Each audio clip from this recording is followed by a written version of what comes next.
In the cold waters of the North Atlantic, during the 1700s, an isolated island community tried to survive against the wind, the sea, and the unknown. Fishermen, families, and traders built homes on bare rock and thin soil. They mapped their lives around the tides. One day, their world was full of voices. Then, it wasn't. In the early 1700s, the North Atlantic was a place of movement and uncertainty.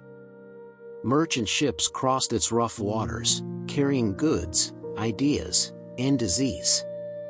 Explorers charted coasts that had been known only to sailors and fishermen. And scattered along the ocean routes were small islands. Isolated. Wind-beaten.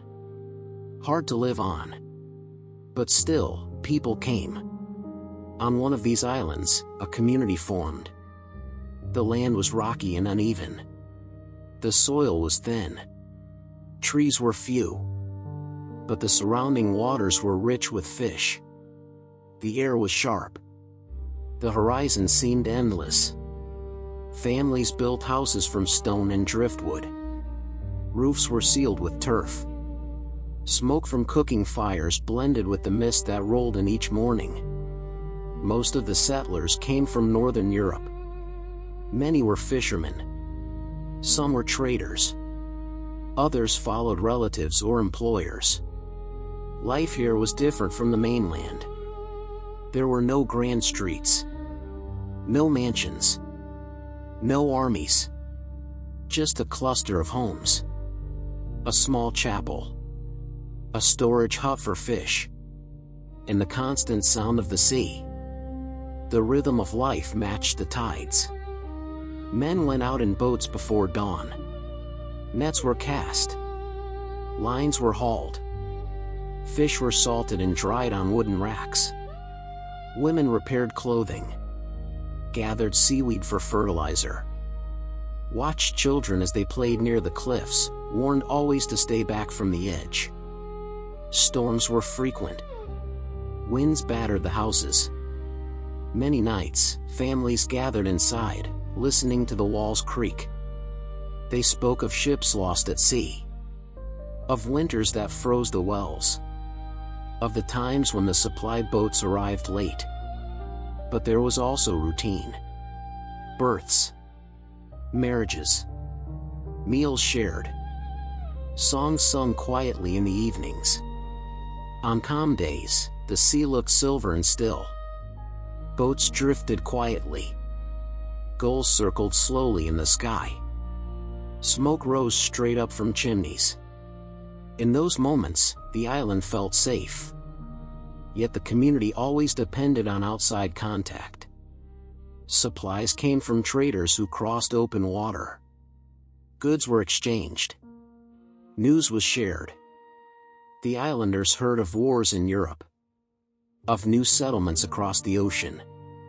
Of sickness spreading through ports. By the middle of the century, a small population lived there year-round. Children were born who had never seen the mainland. To them, the world was cliffs, stone houses, and sea. The island became more than a settlement. It became home. No one knew that this world would not last.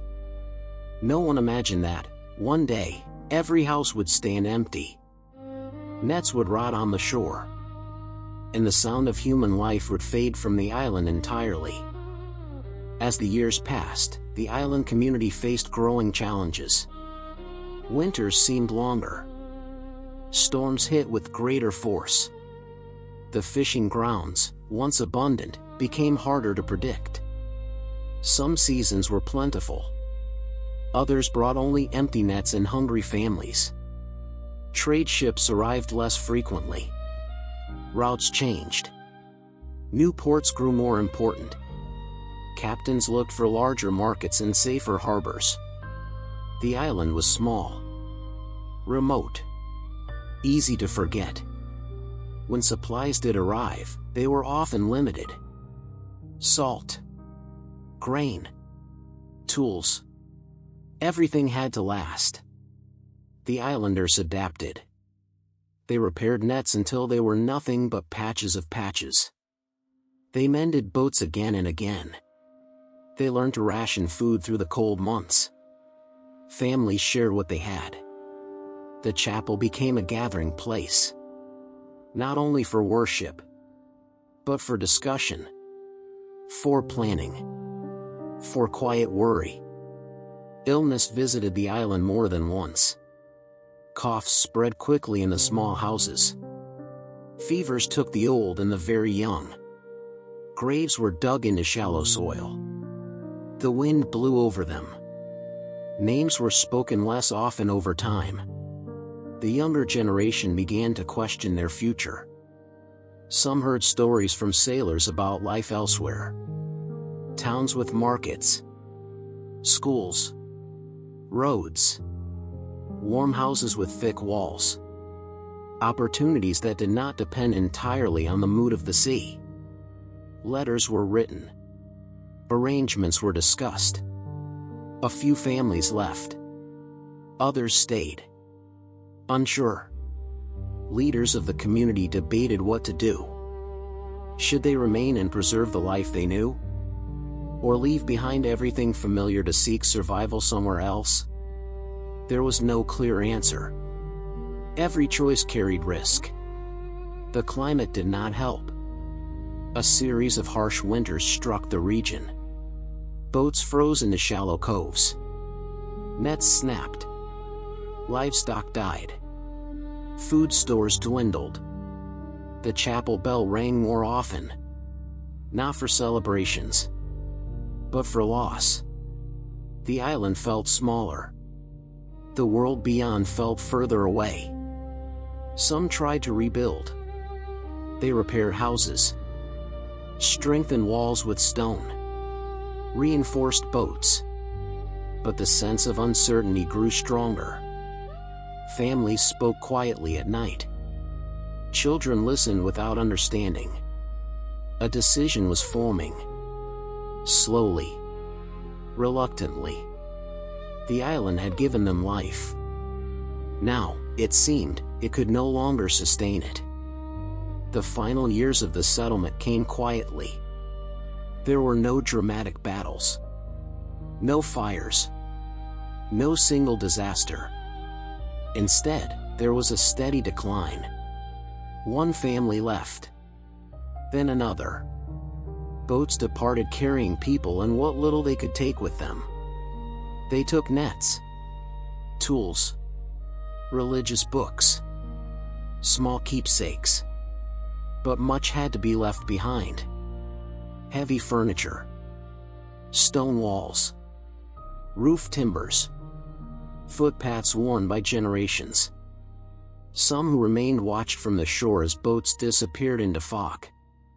They wondered whether they had made the wrong choice, whether they too should go, or whether staying was an act of loyalty, of faith, of stubbornness. At last, the number of residents became too small to continue normal life. There were not enough men to fish safely in winter seas. Not enough hands to repair boats. Not enough families to sustain a community. The final departure was not recorded in detail. There was no official ceremony. No farewell speech. Just a day when the last remaining families boarded boats. They looked back at the island where they had been born, where they had worked, where they had buried their dead. The houses remained standing. Smoke no longer rose from chimneys. Nets no longer dried in the wind. The chapel doors were closed. The bell fell silent. Footprints in the sand disappeared with the tide. The island returned to wind and stone. Today, the island is quiet. There are no voices here anymore. Only the sound of the wind. Only the steady rhythm of the sea. Waves move over the rocks. They carve at the cliffs. They wash across the shore. They leave nothing behind. Grass grows where paths once lay. It pushes through cracks in stone. It covers the marks of footsteps. It hides what was once familiar. The houses still stand. Their walls lean with age. Their roofs sag under the weather. Their windows look out over empty water. There is nothing inside. No furniture. No tools. No fires burning in the hearths. Doors hang loosely. Wood is worn smooth by wind. Metal hinges rust.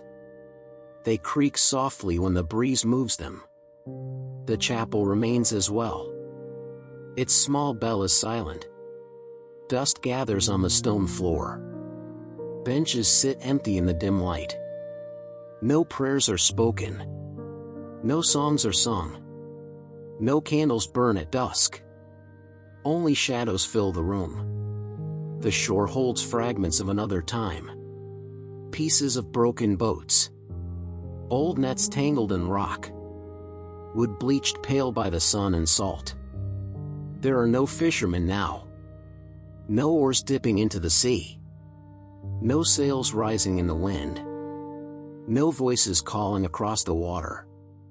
Children no longer play here. They do not run along the cliffs. They do not gather stones. They do not laugh in the open air. Animals pass through quietly. Birds land on rooftops. Sheep graze among the ruins. They leave no stories. The names fade first. They slip from memory. They are not spoken aloud. They disappear from records. Then the stories fade. Details blur. Years lose their shape. Lives shrink into fragments. The graves remain. Some are marked. Some are not. Grass covers many of them. There is no one left to tend them. No one to place flowers. No one to pause in silence. No one to remember who lies below. The world moved on. Trade routes changed. New towns grew. Old places were forgotten. The island stayed where it always was. Alone in the North Atlantic. Surrounded by gray water. Hidden by fog and distance. Storms still come. Rain still falls. Clouds still gather and break. Seasons pass without witness. The island keeps its silence. It holds its history. It does not explain. It does not complain. People once lived here. They worked. They loved. They struggled. They made homes.